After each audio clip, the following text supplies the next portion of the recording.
The Battle of Gorjani, fought on October 9, 1537, was a significant conflict in the context of the Ottoman-Habsburg Wars, specifically during the struggle for control over Hungary. The battle took place near the village of Gorjani in modern-day Croatia. After the death of King Louis II of Hungary at the Battle of Mohacs in 1526, Hungary was left without a clear ruler, leading to a power struggle between the Habsburgs and the Ottomans.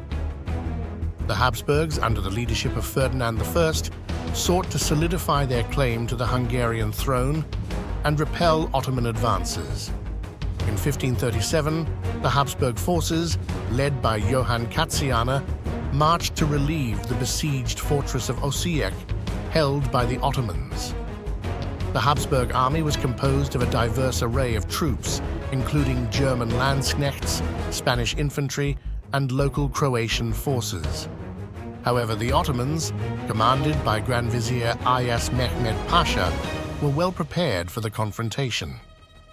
The battle commenced with a series of poorly coordinated attacks by the Habsburgs, which were effectively countered by the disciplined and strategically positioned Ottoman forces.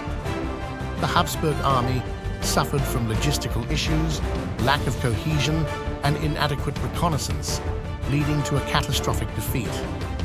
The Ottomans inflicted heavy casualties, and many Habsburg soldiers were killed or captured.